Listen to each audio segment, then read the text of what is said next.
Distinguished fellow panelists, NPP National Chairman, Bola Foko, Dr. Mahmoud Bawumia, Madam Mama Buzia, and the NPP dignitaries here, distinguished ladies and gentlemen, fellow Ghanaians. We're here to commemorate the life of one of the most extraordinary persons that the Ghanaian people have ever given to the world. He was born 120 years ago in Kuala and died in the dungeons of Nsawam medium security prison exactly 50 years ago today.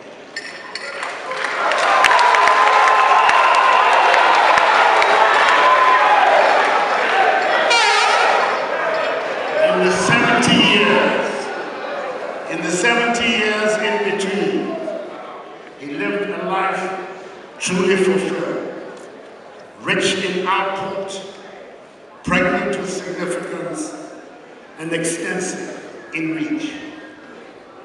Philosopher, theologian, scholar, jurist, historian, playwright, poet, journalist, freedom fighter, statesman, Joseph Dankwa was a member of the legendary Big Six.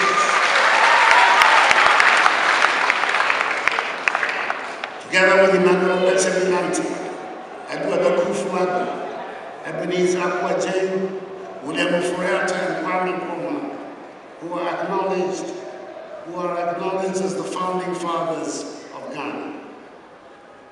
I dare say that I will not overreach myself when I say that Dankwa's memory will continue to live, at least as long as the nation Ghana lives.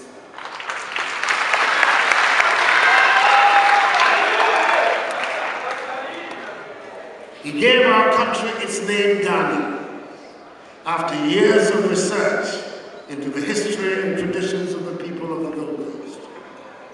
He fought first for the union of the geographical entity we now call Ghana, and then he fought for Ghana to be established as a free, independent state. Finally, he fought to defend the liberties of the Ghanaian people by insisting on a democratic system of government under the rule of law as the best form of government for independent Ghana. It was in the course of this, the last of his Herculean labors, that the Ghanaian colossus literally gave his life at Nsawam prison. A good insight into his character is given by a quote from a letter he wrote from prison in October 1961 to President Nkrumah, demanding his freedom, and I quote, "The turbulent national problems are invariably approached by me with philosophic calm. I am aware that such an approach does not always lead to popular or quick results, but what it creates becomes a permanent part of history," unquote. A prolific writer of books, poems, plays, pamphlets, letters, an author of more than a few lengthy speeches in the Legislative Council and later in the Legislative Assembly, Dankwa's thoughts on the Ghana he dreamed of have been fortuitously documented.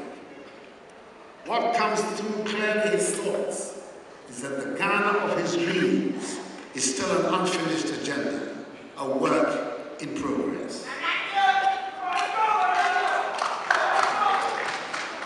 Self-government.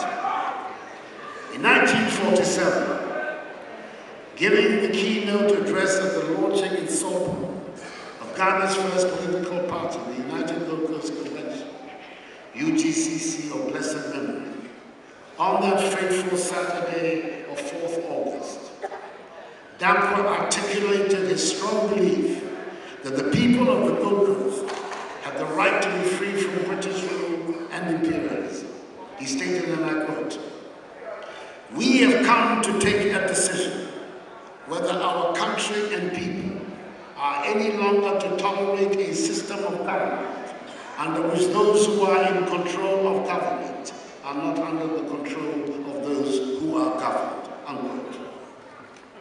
In 1952, during a debate on constitutional reform in the Legislative Assembly, he declared, and I quote, "There is no school nor university for liberty or freedom. Neither liberty nor freedom is a degree or a diploma to be acquired after years of tears and toil and sweat in a school or in a university. Freedom is a birthright, and liberty is its expression. We desire to be liberated. We desire to be liberated because we know we are entitled to be free." Unquote. Thankfully, that part of his agenda was finished during his lifetime, when Ghana obtained its independence from the British in 1957 under Kwame Nkrumah's dynamic leadership.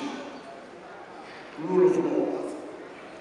Dankwa was an ardent believer in the rule of law, and in a constitution in which the rights of the individual were secured against the great powers of the state.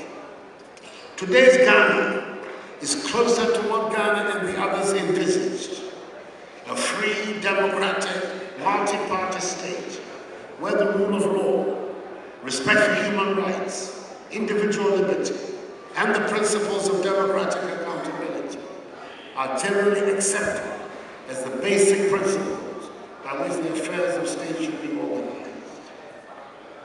As the Nigerian statesman Nnamdi Azikiwe predicted 5 decades ago at Dankwa's death, and I quote, "If the lessons of history mean much, then the sacrifice of West Africa's pioneer scholar, lawyer, journalist, poet, statesman, and fighter in the cause of human freedom will not be in vain," unquote. Indeed, his struggles and even his death have not been in vain. We live in a Ghana now where the Supreme Court has expressed power to pronounce on the constitutionality of legislation and to strike down offending legislation. This is what he unsuccessfully sought from the Supreme Court in the case of V. Akutu, when he brought an application for an order of habeas corpus for the release from detention of the Asanteh's senior linguist and founder of the National Liberation Movement, the fearless Bafo Osei Akutu. History has been kinder to him than the course of thought was. We now also have a human rights fast-track court whose business it is to guard jealously the liberties of Ghanaian citizens, a development of which Dankwa would have been proud. We live today in a Ghana where governments can change by ballots, and do change by ballots, and will change by ballot.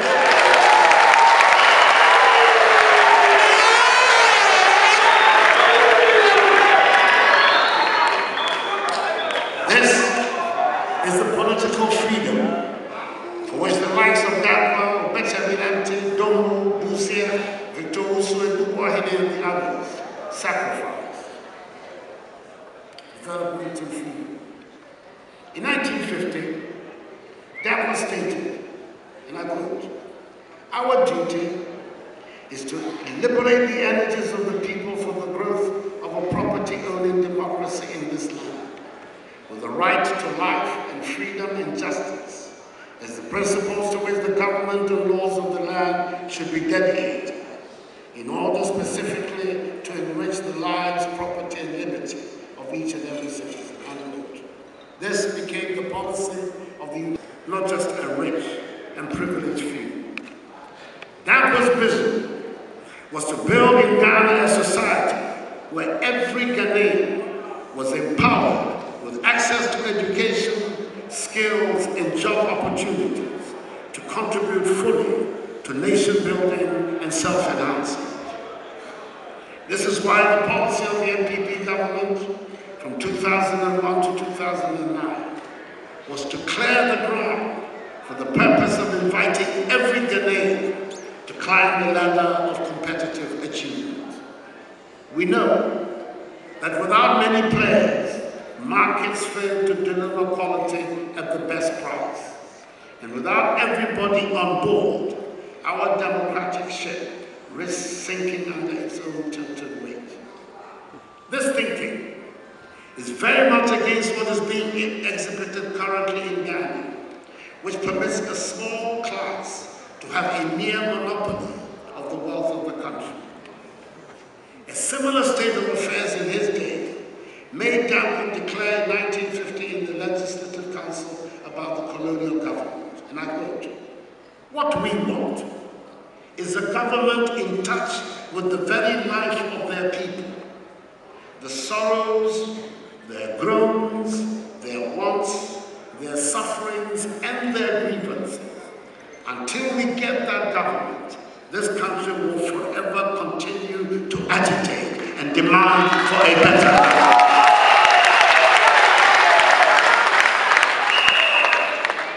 Unquote. Ladies and gentlemen, you will all agree with me that as things stand today, this part of Dankwa's agenda remains unfinished. Press and other freedoms. Today, Ghana has a vibrant press and media. In 1930, Dankwa set up the Gold Coast's first successful daily newspaper, the West African Times, subsequently the Times of West Africa. In his day, he was a fearless critic of government. At the time of Dankwa's death, there were only a handful of newspapers. The majority were owned either by the state or the CPP, and sang the praises of the government of the day and President Nkrumah. Currently, there are nearly 300 radio stations in Ghana, 31 TV stations, and about the same number of political newspapers out there every day, including some that seem to be better informed of my medical records, even than my doctor.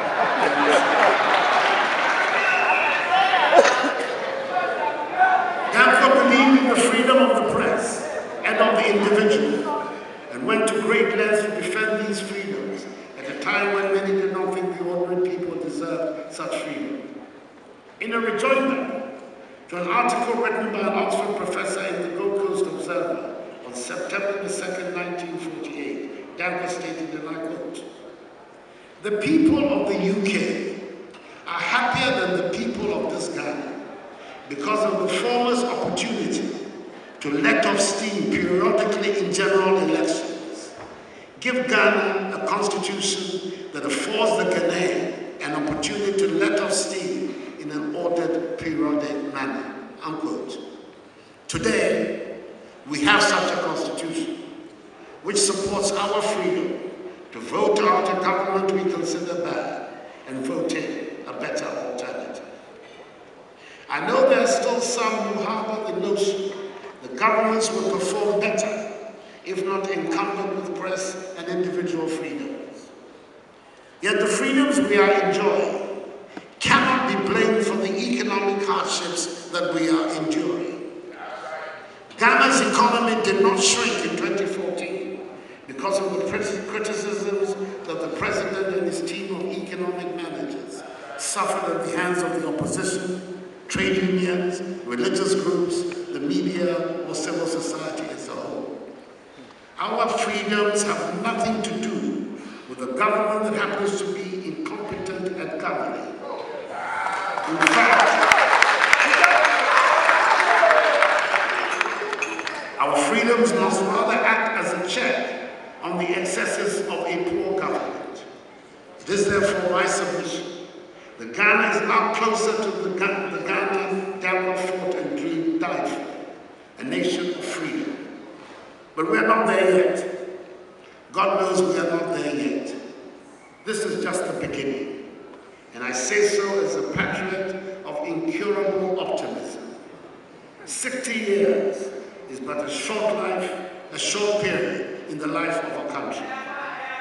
Our forefathers indeed dreamed of a country of freedom, liberty, opportunities, progress, and prosperity. That Ghana is still very much a work in progress. Social justice and enterprise. Dankwa believed in social justice and individual enterprise. He stated that the purpose of governmental action should be to enhance, quote, the life, liberty, and property of each and every citizen, unquote. This meant giving every Ghanaian the opportunity to help build and own exclusively part of the country's wealth. And on several occasions, he stood up for the right of the citizen. When land was being sourced for the Tema Harbour in 1952, the government of the day acquired far more acres than it would need simply because it didn't want people to make money on selling their own land. Dankwa was incredulous and stated in the Legislative Assembly, and I quote, Mr. Speaker, he, that is the Minister in Subway, said that if Ghana acquired a small area from the port, all the land in the neighborhood would rise in value, and individuals would come in and benefit by it, and therefore the government must take the whole area to prevent the individual from acquiring property and benefiting from the development outward. We certainly have a lot of unfinished business in setting out our economy to allow the enterprising individual to prosper. The unfinished agenda requires that we move away from the times when big government did everything to a future when people are entrusted with self-governance. It means following the wisdom of our forefathers by molding our economic system to suit our particular instincts for individual freedom and social justice. Dankwa criticized the state capitalist model, which was ironically relying on revenues raised from the toil of individual private cocoa farmers of Ghanaian origin. He was clear in his mind that a welfare state could be created with a free market. To him, and I quote, the main purpose of a liberal government is to order things so as to release the energies of the people for free and great endeavors in every field of life, not merely in the gathering and eating of food, unquote. Back then, Dankwa recognized that the main drawback to progress in Africa was the lack of good leadership. He remarked then to an English politician, and I quote, whether black, brown, olive, or white, we are all human beings, all equal, and could really have it good if properly led. I therefore submit, Mr. Chairman, that the old quest for proper leadership remains in Ghana today a critical part of Dankwa's unfinished agenda. And what Dankwa said some 60 years ago about the state of leadership in the Gold Coast resonates today, and I quote, up and down the country, the picture is dismal almost everywhere. And when the people of this country ask for a change in the form of government, what they mean is that that dismal form of administration should be brought to an end, unquote. Dankwa pushed for a Ghana where we choose a leader with an agenda that can lead to a more just government, to exercise effectively its oversight responsibilities over and control of the public purse. The reckless expenditures of recent years demanded. Secondly, to realize Dankwa's off-cited goal of policy that will release the energies of the people. The time is ripe to take democratic principles fully into local governance. Local officials must become accountable to their local electorates. district chief executives should be directly elected, if need be, on partisan lines.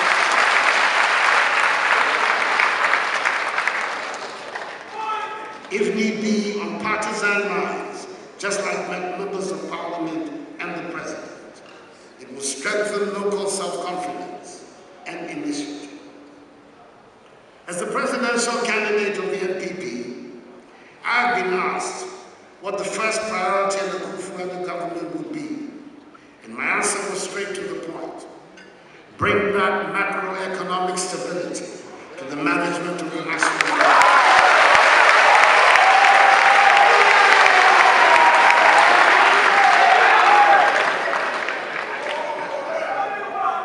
Without it, all our efforts will get down to naught. Dankwa will realize this long ago, and I should at this stage share another of Dankwa's sayings from the Legislative Council with you. He's talking here about the colonial government's management of the economy, and I quote, "Now I say, sir, that the government has been extravagant in the manner of handling the country's finances, was never once does it seem to consider the question of the country's economy. The very way I am confident that Ghana is on the way up to the Dankwa ideal, the kind of competitive politics where propaganda will lose its inflated value and where voting purely on ethnic lines will become as unrewarding as living with no dignity."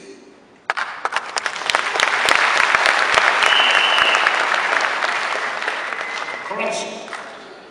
It is sad that in one other sphere of public life in which Dankwa spent a lot of his energies remains very much a problem in our country today. Dankwa abhorred the misuse of public money under any circumstance. In his day, his typewriter was always handy to write letters to those in authority and beyond to see that some wrong was righted. He argued passionately that public money ought to be managed by people who were committed to the country's interests. He declared in the Legislative Assembly one day, and I quote, "If you are going to entrust public money to persons who are not going to be honest, and who are going to yield to bribery and corruption, and who are going to allow themselves to be influenced, then you're not doing good to the country," unquote.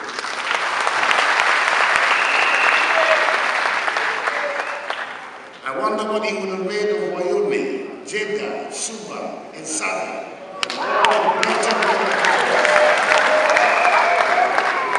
the blatant appropriation of public money for private ends today. One thing I can assure you though, ladies and gentlemen, if Dankwa were alive today, President John Mahama would be receiving letters, or more probably emails, from him all the time.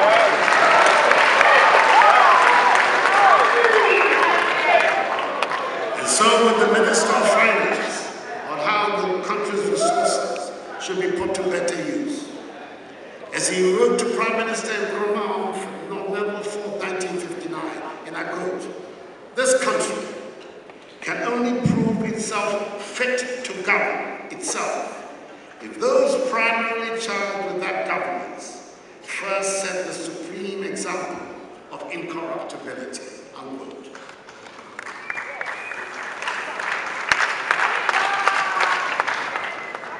We need to strengthen the institutional mechanisms for dealing with corruption to promote this end.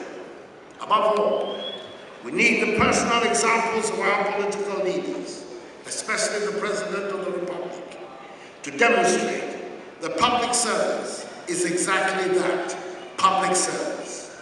Those who seek wealth in public service have no place there. Their place is in the private sector, where the making of money is a legitimate and necessary activity. National pride and patriotism. Dankwa loved Ghana. In 1936, when he had completed his research into the name Ghana to replace the Gold Coast, he wrote a poem, "I Love a Woman," and his last verse reads, a black woman. Golden is her personal name, Guinea's Golden Lady, and christened by her godfathers, but from birth, Ghana, unquote. He believed Ghana was capable of being as good as any other country on earth, so long as its citizens applied themselves and excelled in their chosen endeavors. And he believed it was up to the Ghanaian to develop Ghana, and every citizen had a role to play in that regard. A few months after launching the UGCC, he declared in the Legislative Council, and I quote, "We must find a way to make our country live as a force, and the force must be self-generated and generative, indigenous, so to speak," unquote. He had no doubt that Ghanaians could make a special contribution to the growth of world civilization. This is what motivated him to write the first tree play, Nyankwo Sabu, and to contribute to theological debate in his now critically acclaimed work, The Account Doctrine of God. Our and future generations must continue to be inspired by his example. Dankwa loved Ghana. There are hundreds in this room and millions out there inside our borders and outside who share this love for the place where all of us feel completely at home. What is that ultimate statement of patriotism? Most people would say, and I quote, "My country, right or wrong." In fact, as a distinguished orator and senator, Carl Schurz elaborated, and I quote, "My country, right or wrong, if right, to be kept right, and if wrong, to be set right," unquote. That was Dankwa's belief. That should be our purpose. When we make the wrong choices, we must act to set things right. When those put in charge of running the affairs of state get it wrong, we must have the courage, the humanity, and the selflessness to say so. That is our patriotic duty, and we must continue this part of his agenda. Dankwa on Africa. Anyone who sets out to read up on Dankwa is bound to discover a lot of surprises. You will discover that the official political history of Ghana has been economical with the truth. Nowhere more so than in the area of African unity. Dankwa was not against the integration of Africa, as his detractors may want us to believe. As a founding member and first president of the West African Students' Union, WASU, in 1922, he understood perfectly the essence and making of the mass of nationalist intellects across borders for the common struggle for liberation and economic empowerment. Having also studied at the feet of the great Keslehe, his mentor, who founded West Africa's first nationalist movement, the National Congress of British West Africa, he was also familiar with the collective quest for the people of the region to be free. To him, the strength of regional unity meant having viable paths. Dankwa foresaw the wide objective of unity, whether West African or African, as being better fulfilled by first making Ghana work as a role model. That is why he was adamant the Ghanaians must first concentrate on getting Ghana right. In Professor S.K.D. Asante's 2000 J.B Danquah Memorial Lectures, he referred to a telling incident. At a meeting of the Working Committee of the UGCC to confirm Nkrumah's employment as the General Secretary of the Nationalist Organization on 29 December 1947, Dankwa cautioned his younger colleague, and I quote, "This is a Gold Coast national movement and not a West African movement. To bring all these people together is not an easy thing. We want to concentrate on making the Gold Coast a nation to serve as the base for launching the liberation of the rest of West Africa. Are you prepared to accept our policy?" Unquote. He was soon proved right. When Ghana's role as the first West African state to gain independence inspired a domino of independence victory across the West African region within 3 years. I have no doubt that today he will approve strongly our policy and determination to make the West African Regional Community, ECOWAS, a genuine regional market. Already a market of some 350 million people, with a potential of 500 million by 2035, i.e. in 20 years' time, can provide immense opportunities for Ghanaian enterprise and ingenuity. We have every interest in taking the lead to realize the goal of regional integration. Anyone who claims Dankwa's inheritance must necessarily undertake his passionate belief in the proper running of this country. Two things stand out in stark relief from our recent history, especially for those of us in the NPP who have the solid foundation of good governance of the Kufuor era on which to build.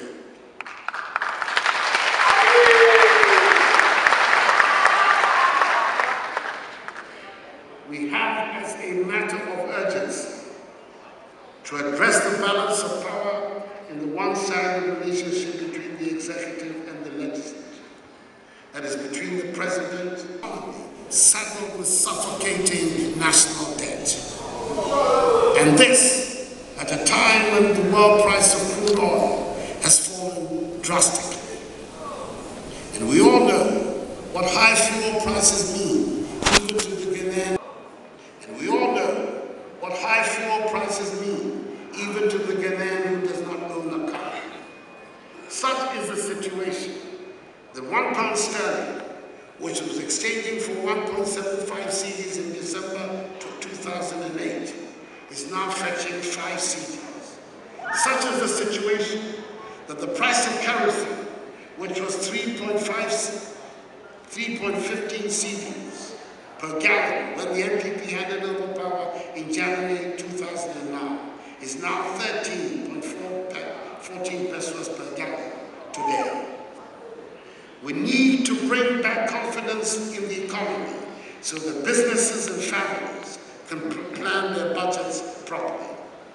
What the NPP will do differently is that we will bring back that confidence.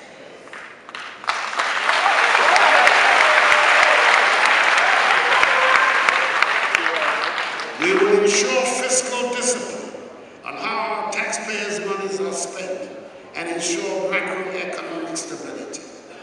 Investors, domestic and foreign, will be only interested in Ghana when they can be assured of the bankability of investing in our economy. We will move away from high budget deficits and reckless borrowing because we know the benefits. We know of the benefits of fiscal responsibility, low inflation, reduced interest rates, exchange rate stability, avoiding HIPIC, and making savings for social and capital expenditure.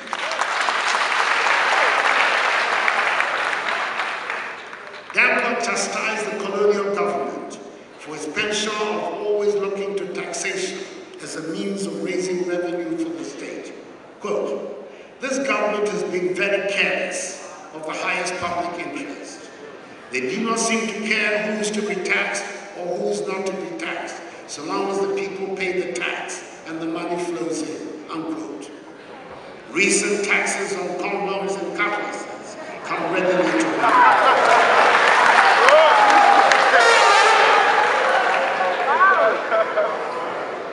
We must move away from focusing on taxation to finance high deficits to a focus on production. This means providing incentives, including tax incentives, to enhance production and reducing the cost of doing business. We have then also to speed up the policy of linking every Ghanaian to an address on a national database to help us plan properly and spread thinner and wider the burden of raising taxes.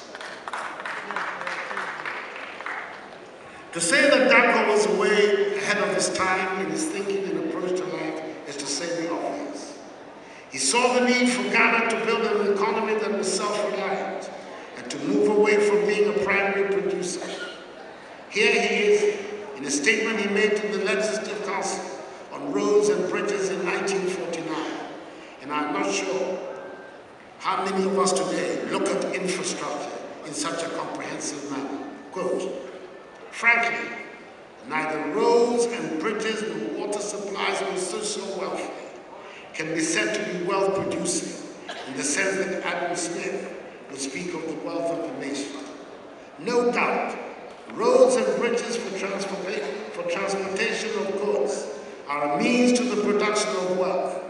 But if these roads are used only for importing and transporting imported consumer goods, in what sense can they be said to be wealth-producing? Unquote.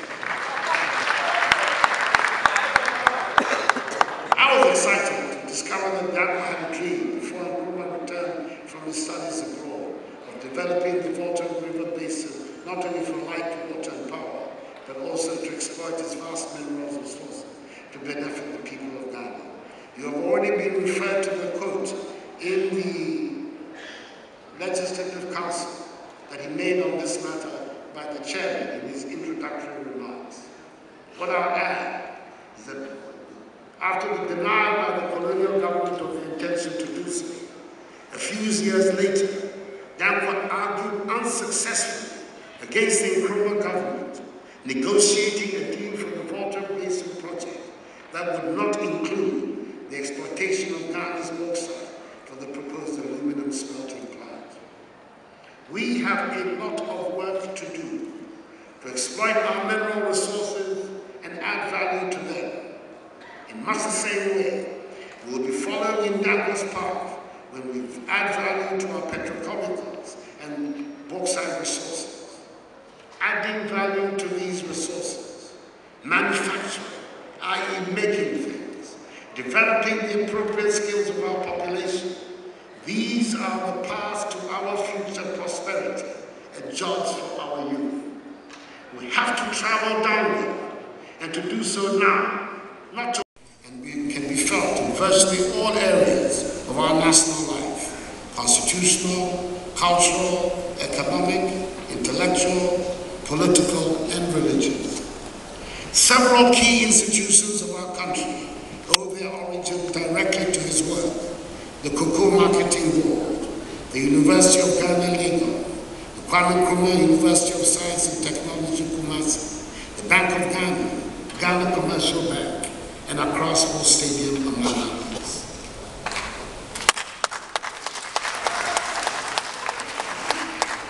Despite the passionate controversies that engulfed his life, he remained remarkably free of personal animus and hatreds. A memorable occasion arose when, soon after his release from his first period of detention in 1962, he decided, much against the advice of family and friends, to present himself as a founding member of the Ghana Academy of Arts and Sciences at the ceremony marking the award by the then Soviet state of the Lenin Peace Prize to President Nkrumah. He found no difficulty in exchanging pleasantries at the event with the man who had until recently been his jailer, because to him, the award was an honor for all Ghanaians and not just for Nkrumah. He thought his presence was necessary to make that award.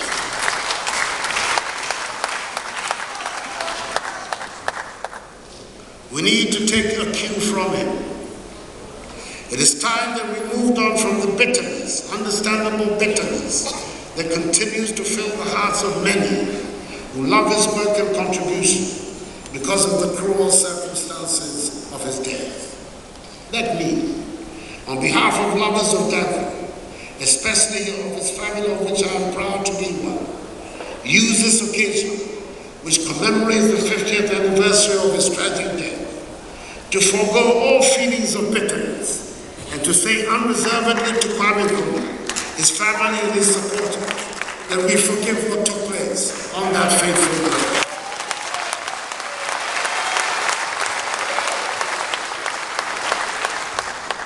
Let us promote a spirit of reconciliation between all of us for the sake of Mother Ghana, her progress and her prosperity. Gregarious and charismatic personality with a compelling presence, he was a man of exceptional charm and wit. Great lover of life, he was drawn to all things fine and beautiful.